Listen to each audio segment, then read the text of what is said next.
Welcome to This Indulgent Life, the podcast, with me, Mary Cook. And this is episode number 21. Today on This Indulgent Life, the podcast, we are talking with Kelsey of Positively Delighted. And I'm positively delighted to share her road schooling story with you. So stay tuned. Welcome to another episode of This Indulgent Life, where together wanderlusting families navigate respectful parenting, education, and fulfilling our dreams of having an extraordinary life through travel. We believe that life shouldn't just be an obligation, and that the American dream isn't the same for everyone. We believe that life should be an indulgence, so cherished and enjoyed. And the best way to do that is through enjoying experiences together, following our hearts. May you be inspired to do the same.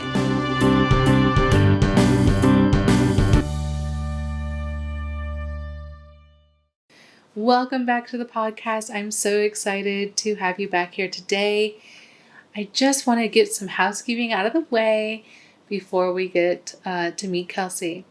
First, I just want to remind you that this show is for you. So please do leave an honest rating and review so that I know what you like and want to hear more about. Also, I would love to have you in the Facebook group. We are the family travel and adventure tribe with This Indulgent Life, and we are just talking about all things family, right? All things family adventures and experiences, and just having some fun in there and trying to make our lives a little bit more enjoyable. So come join us there. I can't wait to have you. And finally, you can find all the show notes for today at thisindulgentlife.com/21. So I'm excited to introduce Kelsey to you today. Kelsey is a singer-songwriter, podcaster, digital nomad, laughter yoga instructor, and a coloring page creator. And that's just a small portion of her talents. She creates happiness resources and helps others achieve a positive mindset at positivelydelighted.com. Her passion for positivity and self-esteem began during her unique childhood, growing up roadschooled in an RV from ages 11 to 17. She is a certified Canfield Success Trainer and Happy for No Reason trainer, and uses these programs to teach the habits of happiness. You can find her traveling the country and running her businesses on the road from her converted CRV. I'm so excited to introduce Kelsey from Positively Delighted to you. You're going to find this an interesting interview because Kelsey isn't married, she doesn't have any kids, but she is the kid that grew up road schooled. So let us welcome Kelsey from Positively Delighted. Welcome, Kelsey from Positively Delighted. I'm so excited to have you here today. Thank you for joining me. Thank you for having me. I'm so glad that you reached out in the Full-Time Families Facebook group. I'm really excited because a lot of times I'm talking to parents and talking about their opinions on traveling with kids and especially full-time and all what that looks like. But you are the kid that grew up. Right. So you are like Yes. the guinea pig that everybody wants to know about. Yes, I'm like the original road school kid. Yeah. And everyone wants to know, okay, am I going to ruin my kid by doing this? And so now we have somebody that's gone through it that can ease their mind a bit. Or even if it's just homeschooling, right? Like maybe they don't want to go on the road full time, but they just want to homeschool. This could be a really good episode for them. So excited. Cool. Well, I am glad that my experience could be helpful for any parents out there. So tell everyone listening a little bit about you, your family, and how you guys got into traveling. Cool. So I was road schooled from ages 11 to 17. So basically, like, my parents and I went on the road because my dad was working in another state. So we were from Texas, and he was working in California and flying out to California every Monday and coming back every Friday. So he was gone all week, every week. And he'd been doing that for years because I actually have two brothers that are 10 and 12 years older. And so he missed a lot of their childhood, and he was starting to miss a lot of mine. And so when it came to a point where he was going to have to go out to California full time, like being there every single day for work was not enough at this point. He needed to be out there even more. My mom and I, well, I guess really more my mom decided that we were going to go out there with him full time. And my brothers were already off in college. And they decided, okay, it's either going to be a condo on the beach or we're going to live in an RV. And my mom was really excited about the idea of living in an RV and being able to travel all around California and other places. So the RV won. And pretty much my parents were like, so we're going to sell the house, all of our possessions, we're going to buy an RV, and you're going to sleep on a couch and be homeschooled. And I don't really remember what my reaction was to that, but I think it was probably something along the lines of like, you guys are crazy. I don't know how I feel about this plan. So you were traditionally schooled until that point, right? Yes, I had done public school, and then I had done a little stint in private school, and then had come back to public school because the kind of reason that we hit the road is because my dad's job had moved us before, and we moved to Arkansas to this really big, beautiful house in the country. It was going to be their forever home. There was room in the barn for my dad's Mustangs, which were cars, not horses, and he was going to fix them up, and my mom had plenty of space to be out in nature, and we were there a grand total of 13 months. And then we had to move back to Texas. And so it was just this huge ordeal. We had all of these things, and I think it took like 2 semi-loads to get us there and back, plus all of the cars my dad was fixing up in his spare time. Wow. And it was just a big ordeal. And it was a lot of effort to get out there, and it was a big change, and so we just didn't want to do that again. And being in the RV gave us so much flexibility. And my dad also had this great, like freedom to be like, whatever happens with my job, we're, 3 days away from crossing the entire country. So opportunities are around every corner. So really, yeah, that's true.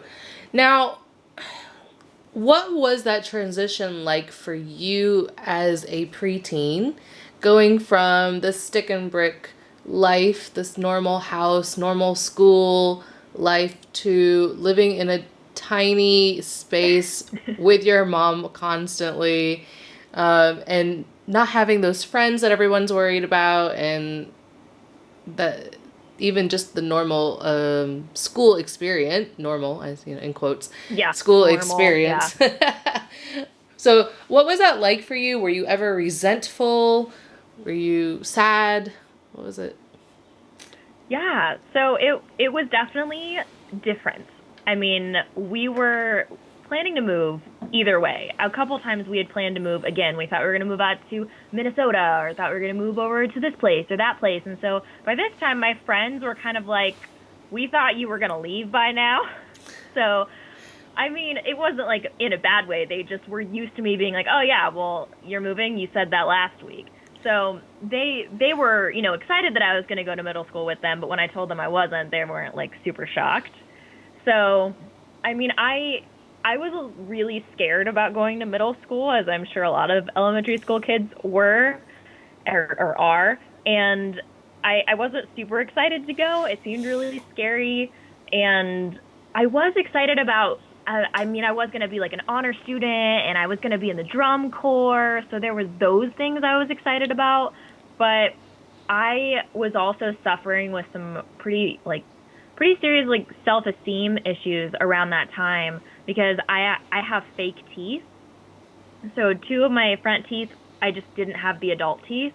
And from pretty much age 8 to 21, it was this whole journey of getting dental implants. And I had 3 surgeries during that whole time. And during that period of age, like 10 to 13, I didn't actually have any fake teeth.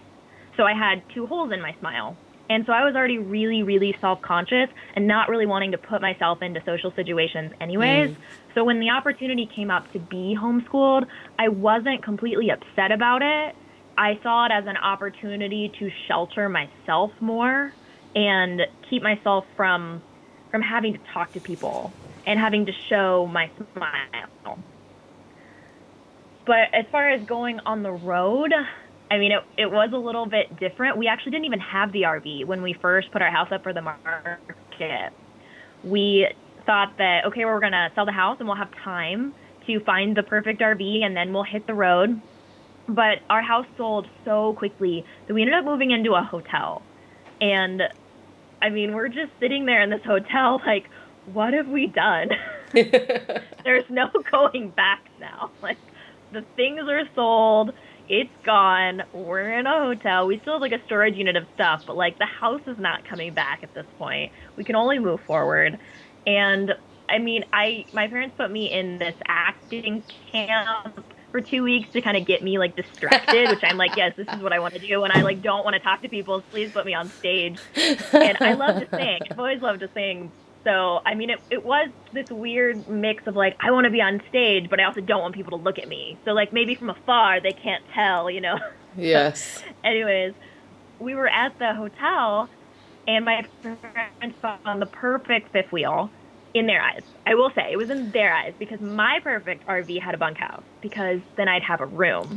Yeah. And I was so keen on the bunkhouses. I'm like, guys, yes, the bunkhouses are so cool. They have a bunk. And that's pretty much it, but they have a bunk and I have a door. And a door is really important. A door is like sacred, you know, privacy. And my mom's like, but this model has a slide and there's like all this space and it's so beautiful and there's all this living area for us to be together. And so, I mean, that won out. And I'm glad we did that because it actually did get a lot more room. And my mom was an interior decorator, so she made it all beautiful inside. But they found this RV online and they went to go see it and they bought it. But before we could bring it back to Texas, it was in Indiana, my dad comes home one day and he said, there's an opportunity at work and they want someone to go to France for 5 weeks. And I mean, we don't even have a house. Like, there's literally no reason why we couldn't be the ones that get to go. And so we ended up just going to Europe for the rest of the summer. Nice. Yeah, it was great. And that's where I started my homeschooling, is I just took my history books and we just went to France. And it's like, okay, cool. So here's the Louvre. We're talking about that. Now let's go. And let's go see it. Like, you see the Mona Lisa in the book. And then I go there. I'm like, wow, oh my gosh, like, it's in my book. And then it's there. And it's so much smaller than I thought it would be. And there's such a long line of people. Like, I'm like, how do you see this up there? You know, it's all these people. So it was a really interesting experience. I did go through that, you know, that phase of like, I don't want to do this. This is really different. But it's also really cool because we're going on this adventure. So it was definitely a lot of mixed emotions, but I think I had a lot more at play because of my teeth situation, where my mom would always be pushing me to, you know, to like experience this moment and like smile in front of this statue. And I have this photo actually sitting next to me right now, and it's one of the only photos that I have of that time in Paris. And it's of me sitting at like a cafe in Paris, and my mom's like, smile. And I have like a Coke in my hand, and then I have a baguette like covering my mouth, just because she's like smiling in this photo. And I was like, you want me to, I'll smile, but I'm going to stick this piece of bread in front of my mouth. You can't see it. I think that's true for a lot of, even, I mean, yours is more of a visible, like obvious thing maybe, but I think most kids feel like there's something about them that they don't want people to see, and they don't want, you know, that they're worried about getting out. So I think that's probably feelings that most preteens, early teens would definitely have, for sure. Yeah. And I think that's good for parents to kind of think about, especially with, you know, if they are wanting to do the RV thing and they are thinking about what kind of RV to get. if they have preteens and teens, they probably should listen to this and be like, that privacy factor was really big for you, and definitely something for them to consider. Yeah, and my mom knew that, and so when I was 13, she gave me what something that I think is one of the greatest gifts you can give to any 13-year-old road schooled kid, which is my own bedroom. So she created an area in the back of the RV where there used to be two recliners in our fifth wheel. She took those out and built a bed platform, and it had a curtain. Like, there's just nothing more special than just being able to be in your own bed and, like, no one is looking at me. Like, during that time, it's just really nice to know that, like, curtains open, I'm with the family. Curtain closed, now it's my room. It's just the simple things sometimes are so important. Yeah, I will definitely have to keep that in mind my kid's really small, so he doesn't need that yet, but as he gets older, we're obviously going to need to think about how he can have, and how we can have, for real, sometimes I want to block him out, right? Like, so, block the husband out, block the kid out, I want my own space too. So definitely need to think how you can create some areas that you can feel alone when you want to be alone. Yeah, I think that's really important. When you're in such a small space, like you said, you have to be really good with communication because, when you're in that small space, if people around you are upset or happy or any emotion. You can feel it.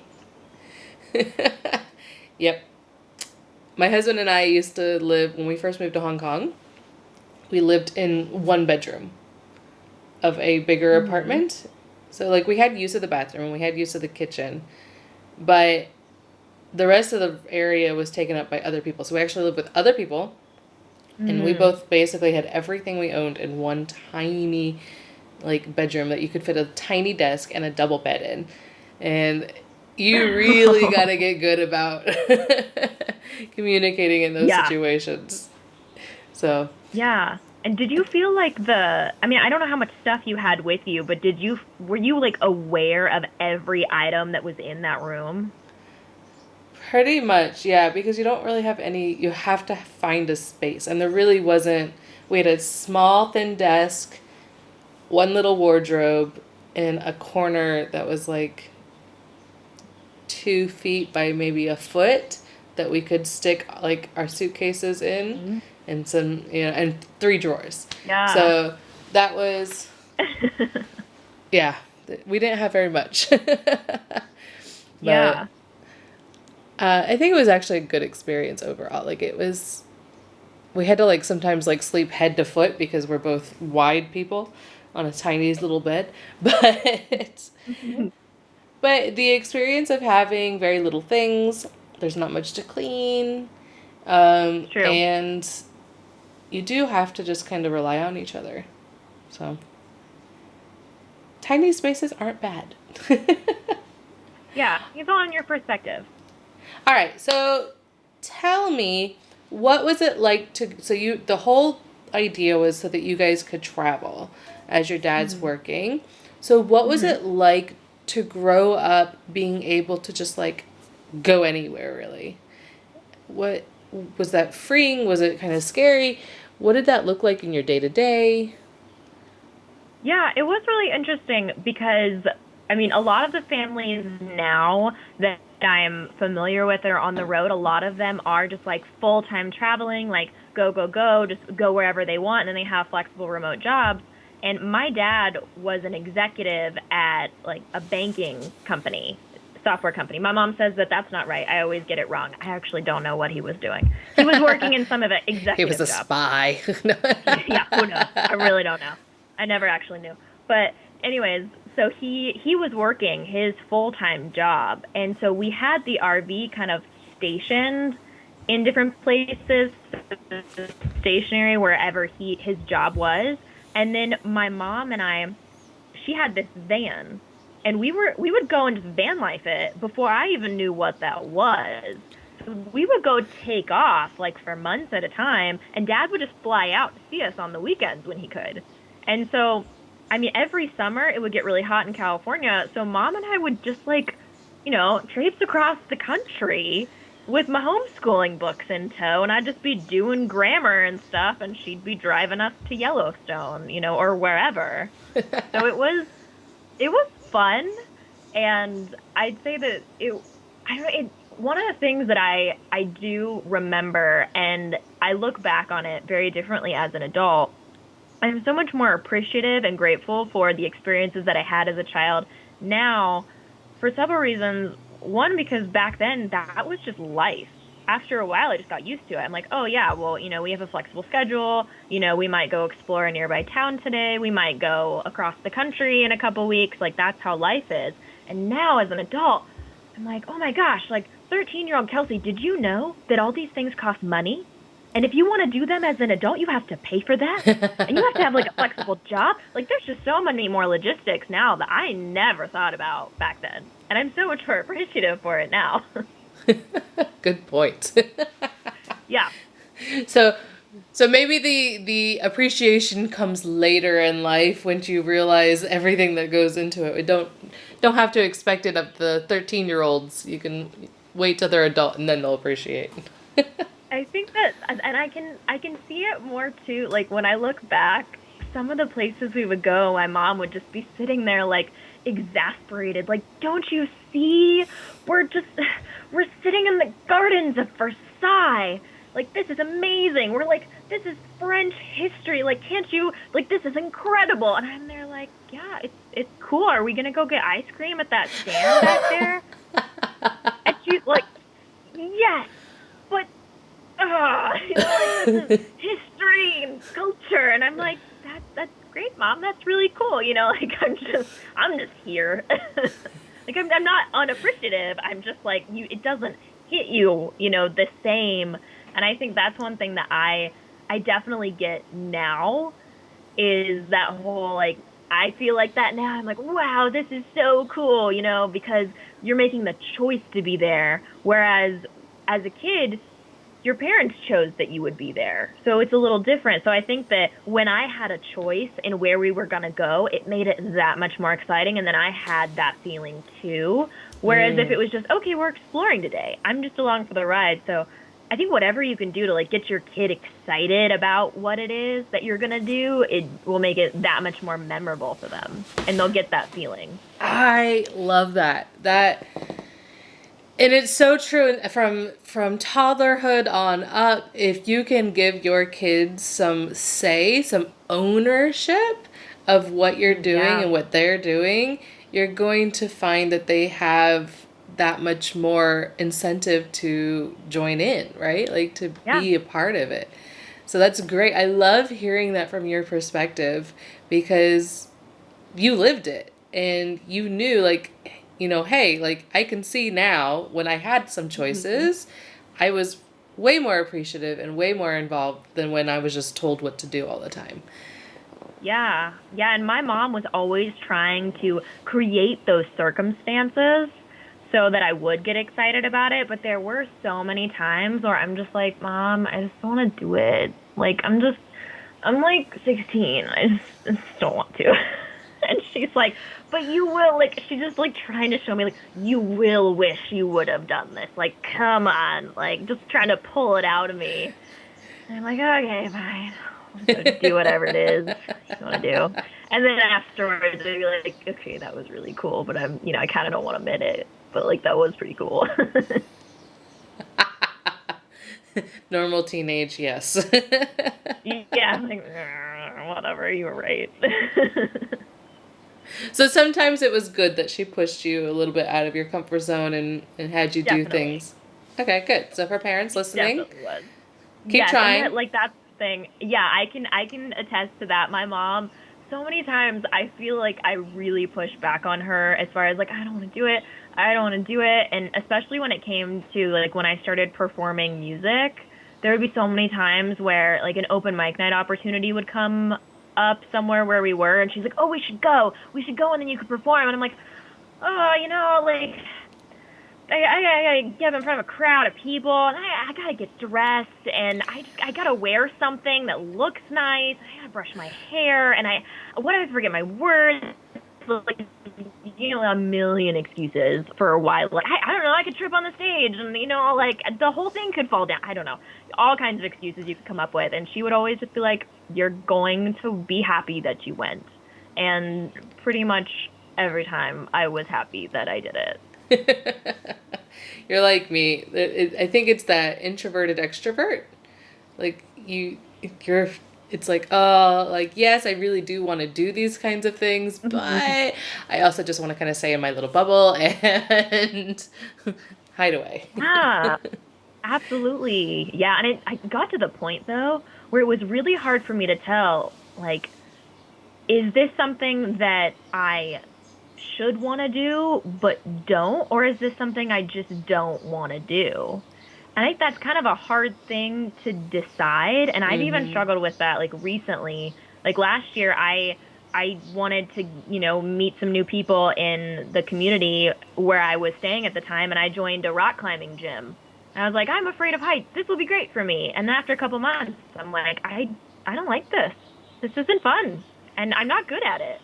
But should I keep trying because I need to get out of my comfort zone? Or maybe I should just like enjoy activities on the ground where I'm really enjoying myself. I think that is true for most people. Like you should push yourself and try new things, but don't be afraid to say, yeah, that's not working. Yeah, absolutely. It's not really good, if you're up there on the heights and you're afraid of heights and freaking out and want to come back down. Yeah, at that point I'm just like, I don't really like doing this. I just don't do it. So like especially in those situations like when I was in high school where when it was something involving music, it's like, okay, well, I should want to do this. I like to play music. I want to get my music out there. But it was just so like I love to perform and it wasn't a problem to be on the stage, but I think like I had a little bit of like that anxiety of just like, Hmm. there's just so many new things that could happen. You just never know, and I have to perform and meet new people, and it's just like a lot of newness all at once. But I mean, getting out there and doing it all the time, I mean, I wouldn't be able to just pick up and perform whenever now if my mom hadn't gotten me to all those open mic nights in high school. Awesome. I love that. So, is there anything that you would change from your experience? Like, is there anything that, through experience, you and your mom maybe have said, oh, I wish we had done this differently? Mhm. Yeah, actually, I would go back and I would have changed around my curriculum. Because when we first hit the road, I had one friend that was kind of using a homeschooling program, and she was an actress, and she would go out to LA and do shows, and she was using the Abeka Christian Academy program. And I'm so glad that I had that program when I first started. But are you familiar with Abeka Yeah. Christian Academy? So I don't know how they do it now, but back in the day in 2005, I had these had um these I say tapes. I had these DVDs of all of these recorded classes, and I had the teacher manuals and the regular manuals and the textbooks and the teacher's textbooks and the quiz books and the teacher's quiz books and the test books and the teacher's test books and all of these different books with the DVDs. And it was a great foundation because I actually did self-taught all the way through middle school and high school. My parents just handed it to me the whole time. And I didn't really realize how much power I actually had, which was probably a good thing because I was so like, I had a healthy fear of my parents and what they would do if I didn't finish my schooling. And I didn't realize that they had so much trust in me that I probably could have done more things that I wanted that I didn't do. But it was probably good that I didn't know that at the time. Or I would have played like a lot more solitaire or something on the computer. I don't know. But I wish that I would have been able to explore more with other curriculums and do maybe I didn't even find out about like unschooling and other types of schooling until I was about 16. So I had all of this time of doing a Becca, and with our travel schedule, it was really, really intense. So I would watch the videos, which were, like an hour per class. So if you do a normal curriculum, it can be like 8 hours a day. Wow. And in my eyes, maybe not for everyone, the beauty of homeschooling is that you don't have to spend all that time that the kids do in classrooms. You can get it done and then go do something else. Well, even And in the classroom, they 8 hours a day is not spent all doing classwork. Yeah. Yeah. So that's exactly. more and above what you would do in a traditional school. Yeah, because we were traveling, like whether we were on the road or not, we were always in the RV and I was always doing things. And when we were traveling, I didn't even have all my books with me because it was so much to carry around. We would kind of pick and choose subjects. So I was in the actual program, I was always behind, which was really stressful because my parents, even though they weren't actually teaching me the lessons, I was teaching it to myself. They would be like, have you done your lessons today? You know, trying to keep me on track. And my dad would be like, hey, you know, you're behind on this, you're behind on that, trying to get me up to speed. But I'm like, you guys don't understand. Like, I am half a year behind because I am at this point in these lectures, and I'm at the point where I'm having to do like 8 days worth of science in one day, and then there's a test. And how am I supposed to accurately test myself? And also, why am I testing myself? You know, isn't it about learning the knowledge instead of just like testing to see if I remember these, you know, like remembered things? What if I don't understand it? I'm just memorizing it. So when I finally found out about unschooling, which was at a homeschooling convention in Virginia, we ended up parking out in Virginia for the rest of my high school experience. And as soon as I found out about unschooling, I was like, I'm never opening these books again. I never have to feel behind ever again. I can take control of my own education. Like, I never knew that I had such power. And I'm really, really glad that I did it, Becca, in those beginning years because it gave me such a solid foundation. But once I got into like my junior, senior year, I found out about unschooling in a book called The Teenage Liberation Handbook. And it completely changed everything I thought about education. And I found out that I could get a GED and then I could study anything I wanted, which I think is really backwards thinking because it's like I can be done with high school and then be done. But in my mind, I was like, I can then study whatever I want once high school is over. Well, I think even traditional kids feel that way.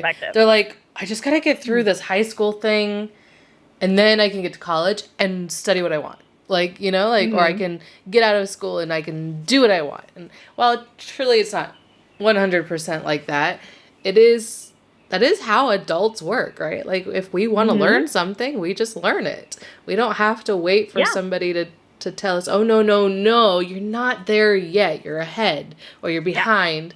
You know, you just go where you're ready for it and you stop, you know, you start where you want and end where you want. And that's learning as an adult. So why is that not learning for kids?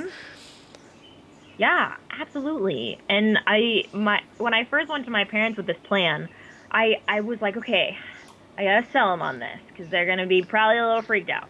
Because, like, we didn't know anyone that was really doing this. We didn't have community on the road for road schooling or really homeschooling when we were traveling. I only had a handful of friends that were homeschooled or road schooled.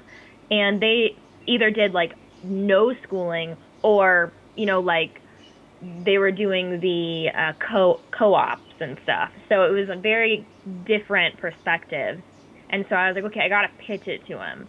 So here's what I'm going to do. I made this whole pitch for, like, instead of my senior year with the Becca program, I created Kelsey's education, which included things like Dave Ramsey's Financial Peace Homeschool program, which I thought was very impressive ad.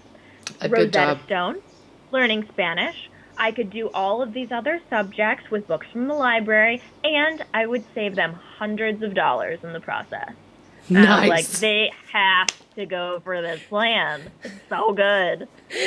And they're like, yeah, I don't know. It just seems really risky. Because in their eyes, they're like, the most important thing is that she can get into college. Yeah. And if she just, like, does this, what's going to happen?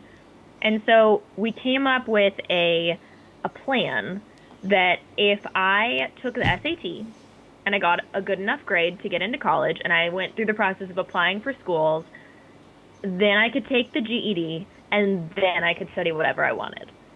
And so it was this like strategy where I'm like, all right, well, if that's what it takes, and that's what I'm gonna do. And so I took the SAT, and they're like, well, if you just took it one more time.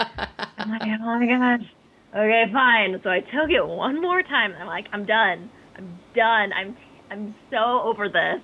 And then I took the GED, and I had like 7 months before college to study forensics and mythology, and finally got that Dave Ramsey program I've been waiting like a year to get. Like, what kid was like, it's just like pining for a budgeting course? I mean, come I don't on. know. You're weird. No, but it's so good. So it showed that you had a good head on your shoulders, though. Like, you knew that this is what you needed. You can't even get adults to do budgeting programs. Well, I think there's something to that, like, making your kid want it more, because I wanted it so much more by the end than I did when I was just like, oh, this would be really cool. And by the end, I'm like, give it to me. I was just so excited. Waited for this for like a year. So did you have to do the Abeka the whole time that you were also preparing for the SATs and stuff? I did not, actually. So they said that if I just, because I was like, okay, here's my argument. Kids in high school, not that I knew because I wasn't in high school, in public school, but in my eyes, kids in high school, all they do is prep for SAT. All they do is test prep to get into college. So if I just don't study this anymore and just devote 100% of my time to studying for the SAT, kind of the same effect. And as long as I got into college, my parents didn't care.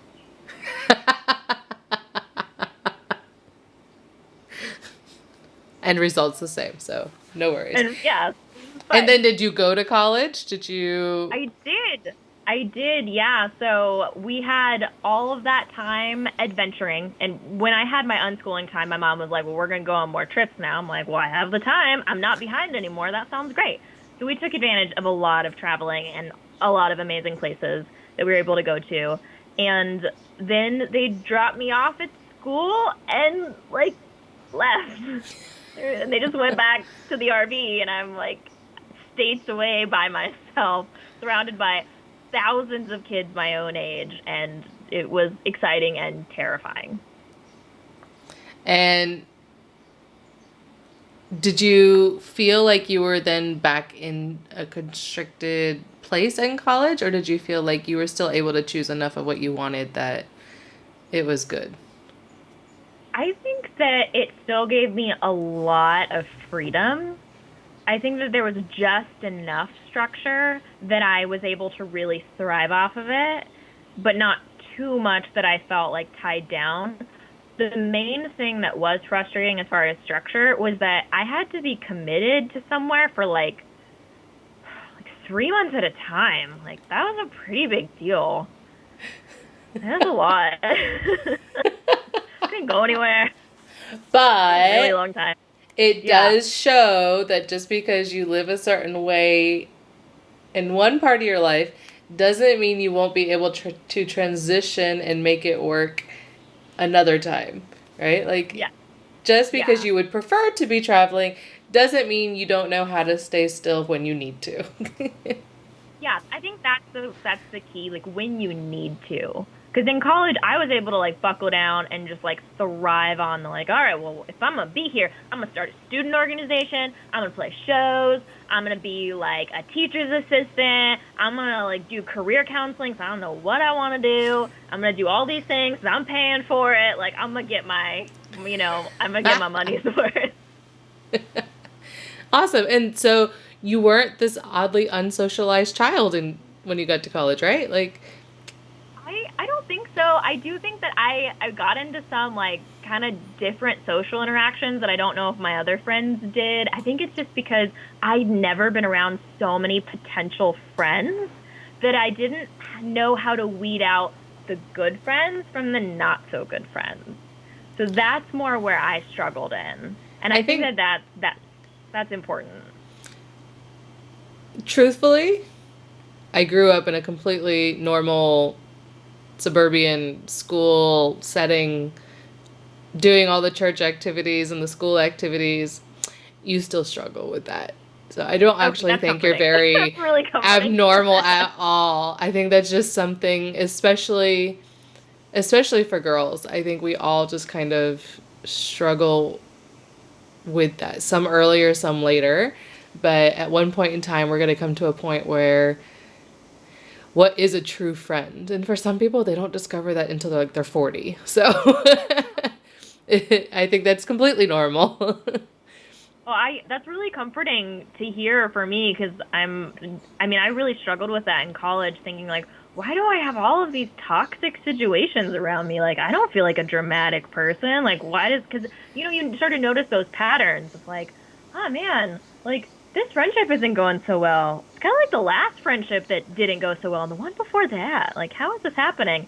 And then it, there's it was a hard moment when I finally kind of was like, well, I think that the common denominator is like me not ending these friendships and trying to find better ones in some ways. And not to say I had some really great friends, but there were just a lot of like weird situations with friendships where I'm like, now it would be totally unacceptable. But back then I had that mindset of like, well, I don't know when another friend's going to come along. Sometimes at the RV park, there weren't kids for months.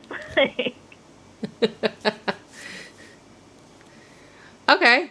So maybe those are some discussions that parents would need to. I think nowadays, though, you were doing it before it was like a thing, right? Yeah, Like, and we so, didn't have like full-time families community back then, and I can't even imagine how amazing it would have been if I had had a community like that. yeah. So I think people listening need to remember you could go months without meeting new people, but I think that if you're actually being intentional about it and you join things like full-time You won't have families, to. and there's another program coming out from Hippie and the Tech. I forget exactly what it's called. I think it's RV Road Life or something. And they're building Hmm. communities with co-ops, digital co-ops and things. So there's That's cool. totally plenty of opportunities for people to connect now and kids to connect. And back then, you guys were just like the frontier people, right? Like you were, you were the people in the We little also didn't really wagons. have internet at RV parks back then in 2005, so it was also really hard to get on the internet. I'm sure they were there. We just couldn't, get the bandwidth to find them, It's literally. amazing what that's 14 years ago. Like in Yeah. 14 years, what has changed? Like Hmm. everything has changed. And so you guys kind of pushed forward to give us the opportunity and the guide. Like this can be done even without internet. Totally. So Yeah, I know. I mean, even with that, like, I turned out fine. So, yeah. I mean, I like to think so, at least. I don't know. Everyone's perspective. You're good. Yeah, my brothers might think I'm a little weird, but they grew up different life. I think they're kind of weird too. So, Well, I think or you're weird in a good way because not only do you do music, which obviously you have learned to follow your passions, but you've started Positively Delighted, and I'm really, really interested in why you did this, like how it started, how it came about. Did road schooling play into this? Like, I think it absolutely what did. what is this, and why did you start it? Okay, so my brand is called Positively Delighted, and the name comes from a line in a song that I wrote. And the line is from a song called Dolly Smiles, and it says, "Simple things make her so excited, she's positively delighted." And it was written about a family friend who passed away from cancer a couple years ago, and she was just my role model for positivity. And I knew that I wanted to create a brand around positivity. It's always been something that I've been really passionate about because I felt like I struggled with a negative mindset, just normal teenage emotions, Yeah. but also with my self-esteem. And she was the perfect motivation for me to start this. And I started it about 2 years ago. And when I was growing up, I watched a movie when I was 12 years old. My mom brought home the movie The Secret. Have you heard of The Secret? I think so. I'm trying to remember, but remind us. I don't think everyone has. It's all about the law of attraction and your thoughts become things and really just the power of your mind. And I watched this at 12 years old and it was like, mind blown. Like, my thoughts manifest my life. Like, when I am happy, when I think happy thoughts, I feel good. Like, it was just like mind blowing because That's I had spent so much time feeling bad. I love that your mother did this because I'm 34 now talking to my husband and we are like just trying to grasp this concept. Like literally just had this conversation last night. So the fact that your mom was able to do this so many years ago when you were 12 is amazing. Yeah, she just brought it home. She's like, Oprah recommends it, so maybe we should watch it. And I think it's funny that I was like so into it. I think it's because I I didn't quite understand it at first, I have to say. So I thought, so here's what I'm going to do. I'm going to believe that my missing teeth are not actually missing. They're just up there in my mouth, and no one can see them except for me because I have the power of my mind, and I will manifest them. And it doesn't exactly work that way, you know, because it didn't work. So, but what did work is that I thought about having a beautiful smile. And a few months later, I got braces, which would not normally be like a fun experience. But for me, braces meant a device that would hold fake teeth. And so when I got braces, I got a complete smile. And so when I focused on what I wanted, I ended up getting it eventually. And so I started to kind of learn, like, okay, well, I mean, no matter what, like if I think about what I want instead of thinking about what I don't want, I feel a whole lot better. So I'm going to lean into that. So back to my whole like Positively Delighted brand, I really wanted to get back to that because I had gone through working in a corporate job, and that is actually where I felt the strain in my life. Is when I got to college, I still really thrived on the structure, but the flexibility. And when I got into my corporate job after college, I loved what I was doing, but I had never had to be in such a confined schedule. I mean, now I couldn't travel at all. It was so I'd never wanted to leave my job.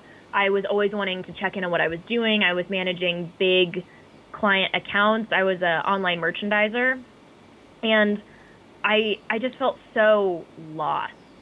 And I just kind of chalked it up to I'm just being lazy. I mean, I need to put in my dues. My parents put in their dues just like everyone else puts in their dues, and I have to do this because that's how it is.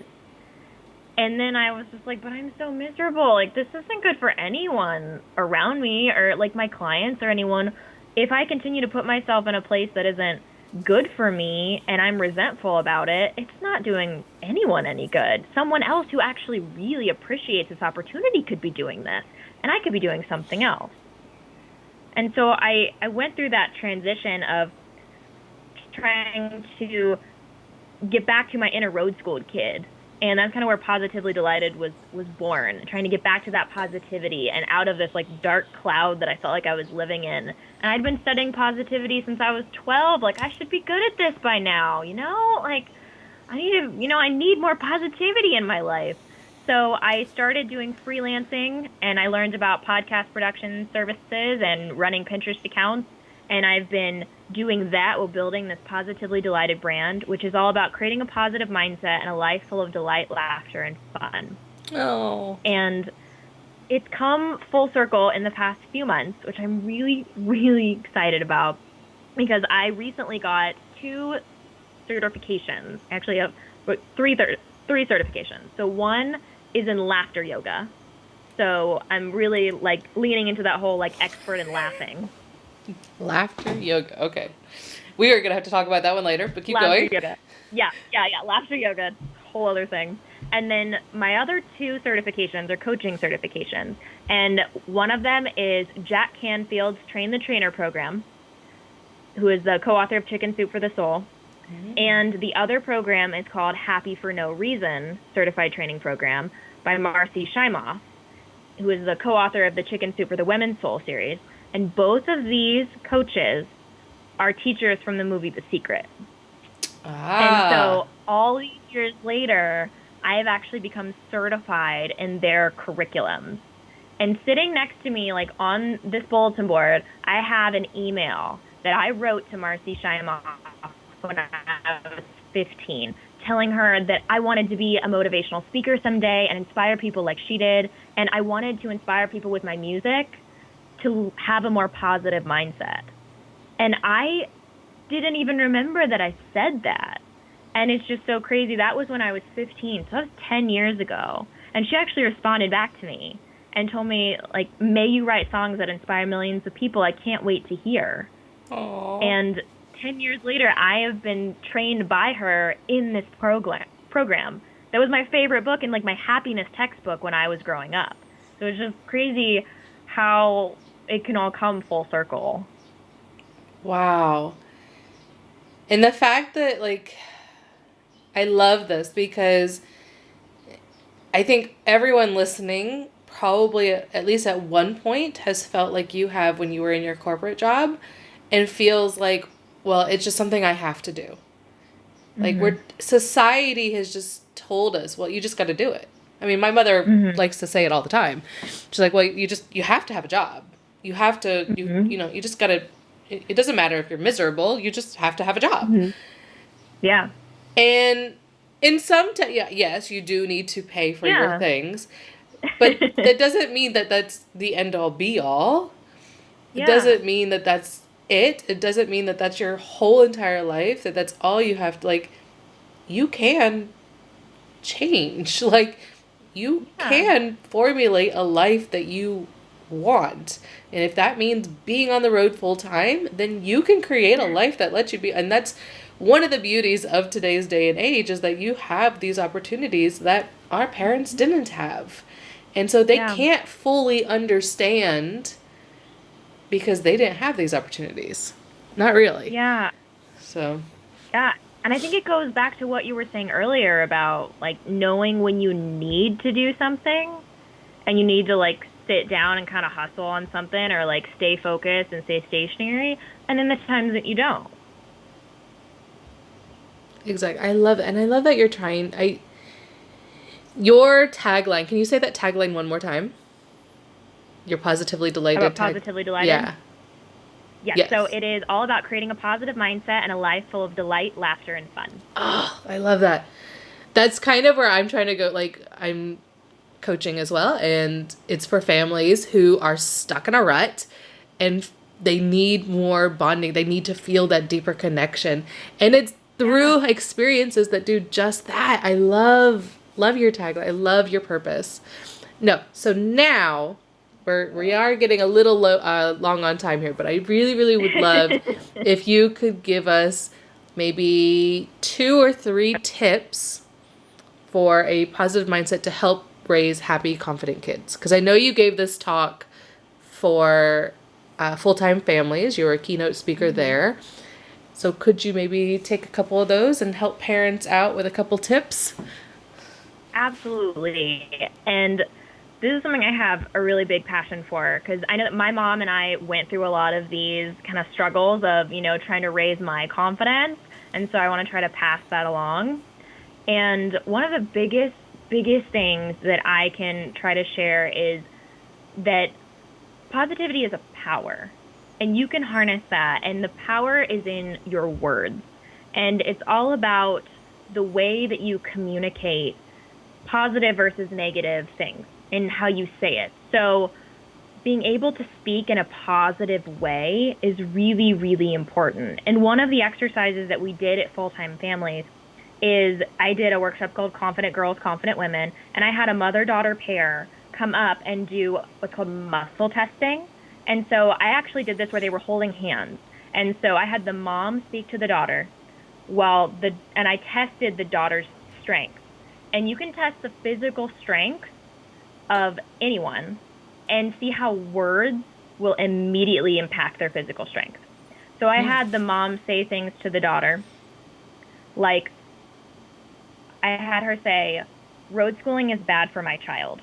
And that's hard, because if you're on the road, you want your child to succeed. And all parents want their kids to succeed. And so saying this negative thing, and so she said that, and I tested the daughter, and the daughter was like, that's so mean. mean? Like really playing it up. And her arm went immediately limp, the daughter's arm, not the mom. The mom said it.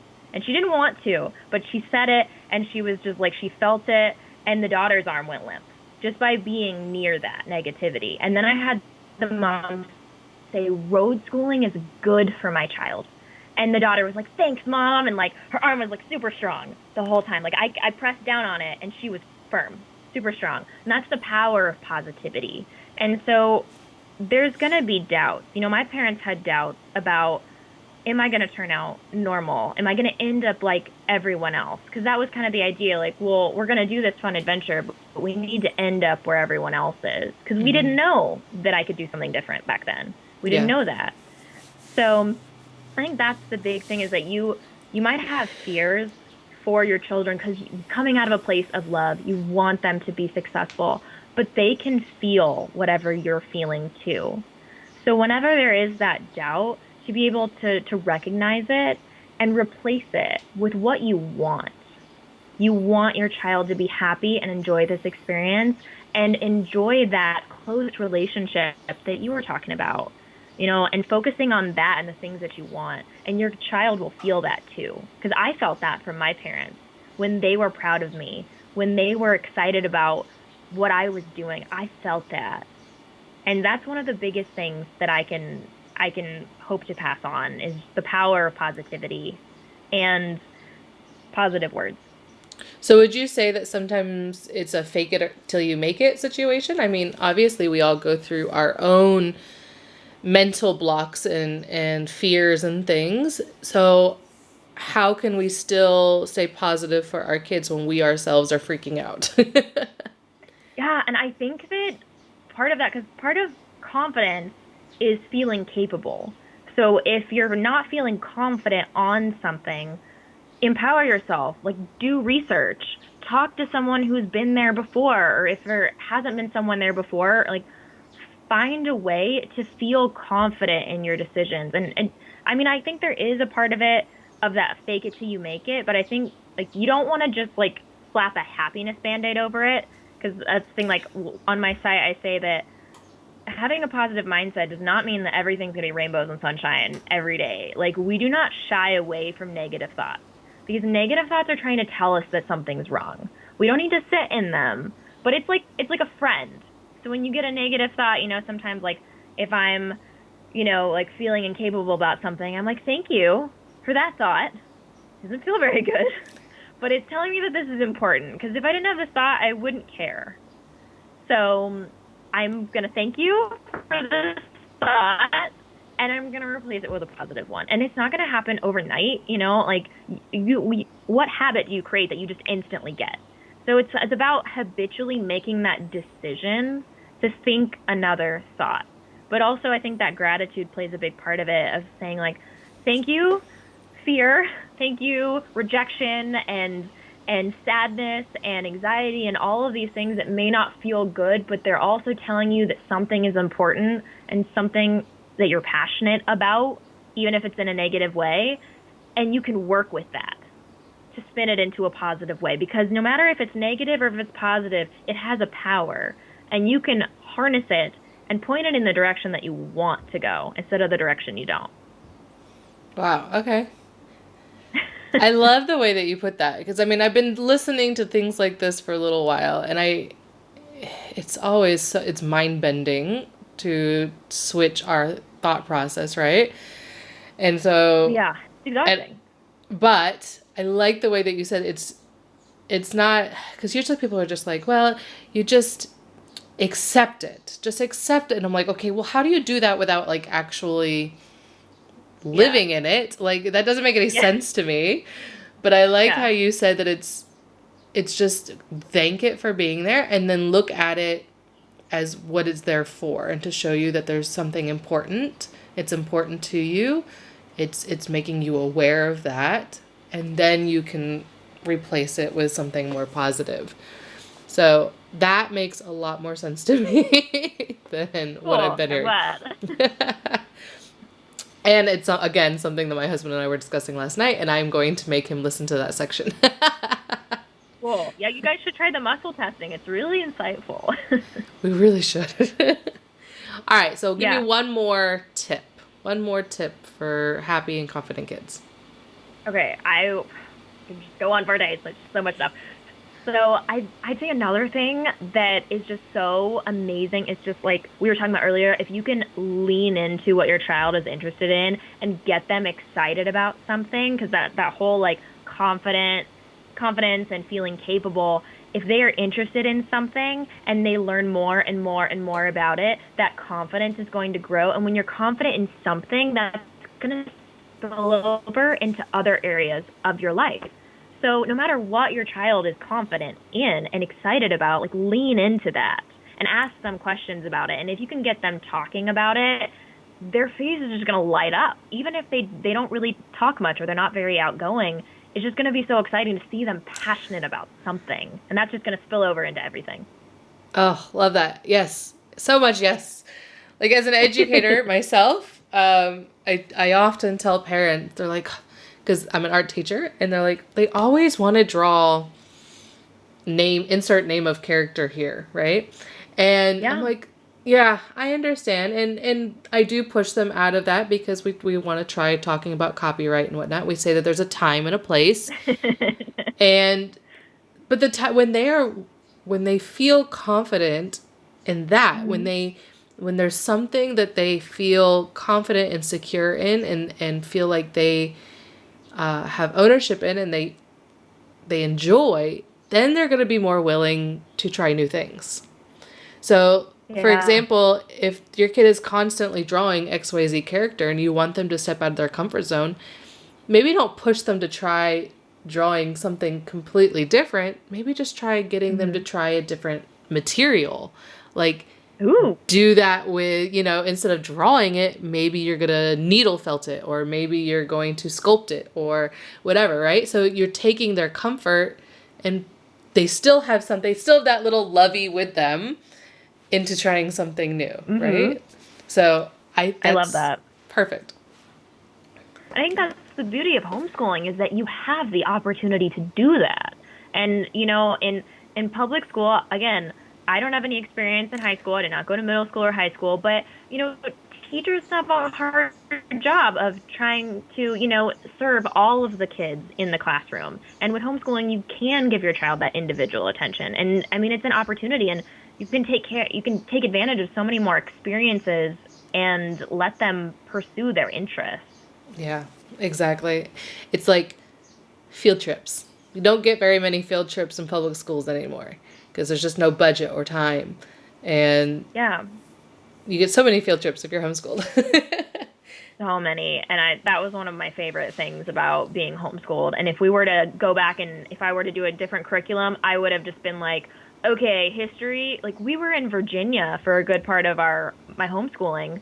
And we would go to all these places, but it'd be like, oh, but now I have to leave early so I can go finish at Becca. When we had all of these presidential homes and Jamestown and Mm, Williamsburg and Yorktown all like right there, like so much American history, but I had to leave it to go study my history book. It just didn't quite make sense. very true. Like, even if you're not a full, like, I know a lot of parents are scared of unschooling or feel like it's not right for their kids, and that's Yeah. fine. But you can Yeah, yeah. still tailor to interest and location, right? Like Yeah, just what are you going to why go don't you teach the experience lesson today? there, Yeah, you know? exactly.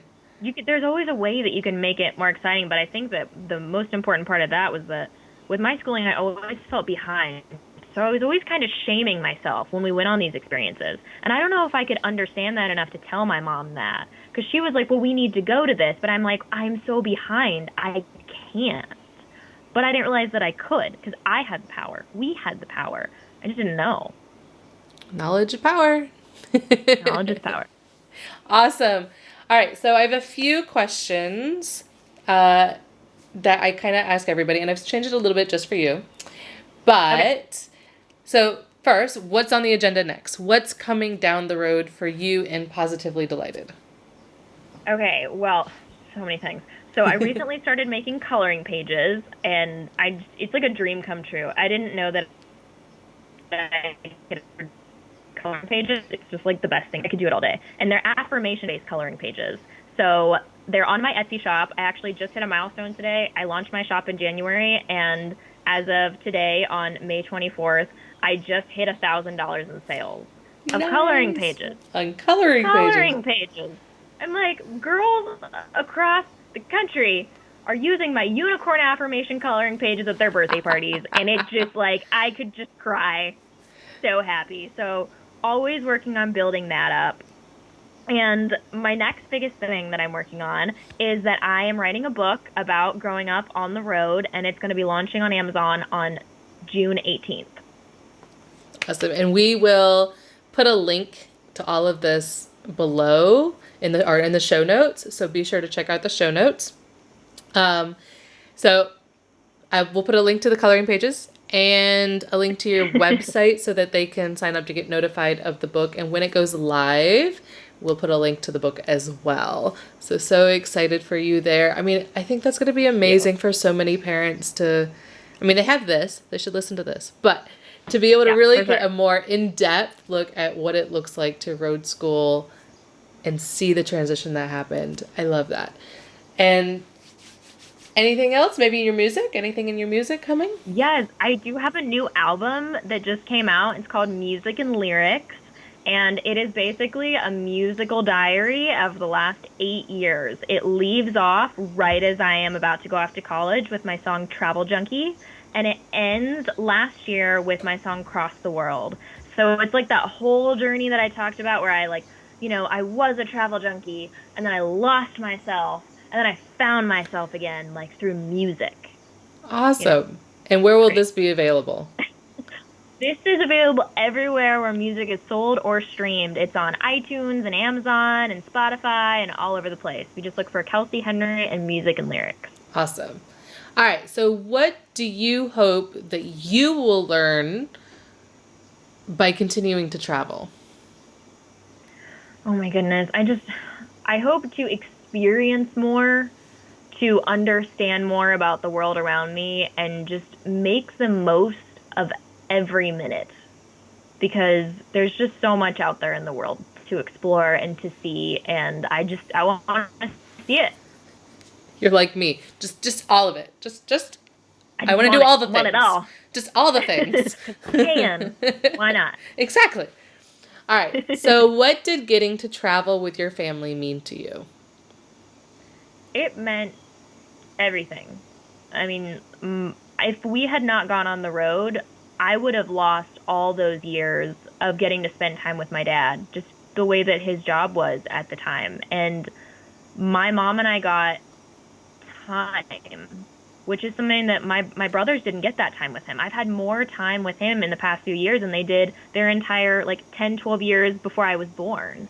And I am so much closer with my parents. A lot of people did not understand the closeness that I had with my parents, and it continues to this day. We're family and we're friends, and I can't imagine a life where I did not road school. It has been such a big part of who I am today, and I wouldn't trade it for anything. Nice. I think that's also the goal that most parents have, right? Like they want that time, they want that bond, and so there you go. That's how you can do it. All right, so one piece of advice to families looking to travel more.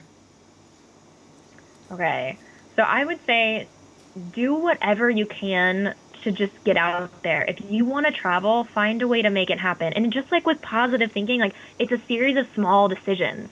You don't have to just sell the house and everything today, but you could sell a few things. You could start the conversation.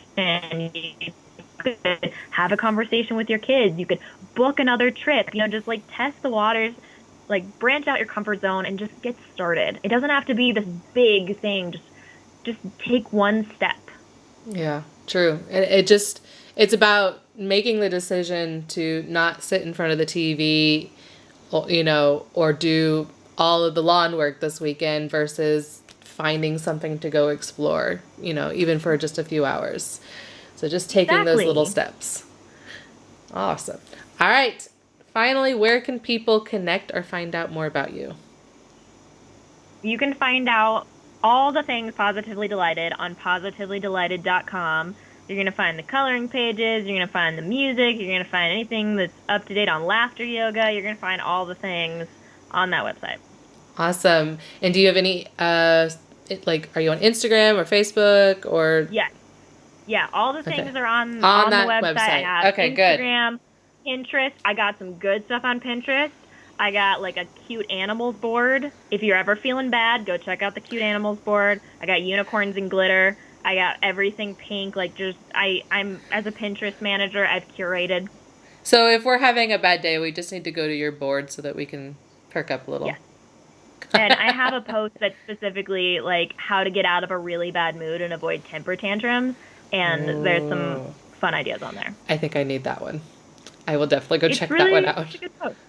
Fun. And then I have a YouTube channel that I've recently started doing coloring time-lapse videos. So if you don't have time to color a coloring affirmation page, you can just watch a 1-minute video of it, and it's like an instant positivity boost. I can't tell you why it's so exciting to watch. I can't stop watching it.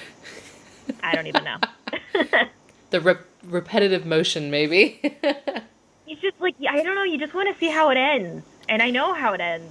But you're like, well, what color is she going to use next? I don't know. It's you just exciting. did. Awesome. I don't know. Well, thank you so much, Kelsey, for joining us. I love your mission. I love your story. And I think a lot of people are going to get a lot from it who are thinking about doing this. So thank you for taking the time, even with all the technical glitches, to come and do this. Thank you so much for having me, and thank you for everything that you're doing for families. All right. Have a great rest of your evening. Thank you for listening to this episode with Kelsey. If you really resonated with her passion and with her mission, please go and check out her website, positivelydelighted.com. And you can also go to the show notes, thisindulgentlife.com/21, to see all of the links to her social media. Thank you so much for watching. If you enjoyed this, please do go rate it and review it in iTunes especially. And leave me some comments. Let me know how you felt about this, if you want to hear more stories from kids. And join the Facebook group. That's really where you can get your feedback to me quickly. I'm in the group anytime somebody posts. So be sure to check it out. Family, Travel, and Adventure Tribe with This Indulgent Life. If you did enjoy this, please take a screenshot of this podcast and share it with your Insta stories and tag me at This Indulgent Life so I can see what you liked in particular about this podcast. And finally, if you want to create more space in your life for family adventures, whether they're small little experiences like cooking together or big trips, please contact me. I love helping families create a culture of adventure and time together. I want to help you prioritize your time, your finances, your stuff, so that you can have more quality time to reconnect with your family. The day-to-day grind doesn't have to be like that. You don't have to just go in a cycle of school, work, cleaning, dinner, activities. It can be different. There are things to look forward to. So message me on Instagram or Facebook, or email me at mary@thisindulgentlife.com. And, we'll have a call together and just see what this could be for you and what it could look like for you. I like to give action plans, so I'll be sure to give you one too. Homework isn't optional in this class. I'll talk to you later. Until next time, when I have a special solo show for you guys about this, about creating a culture of family experiences. So be sure to stay tuned for episode 22 next week on Tuesday. See you later.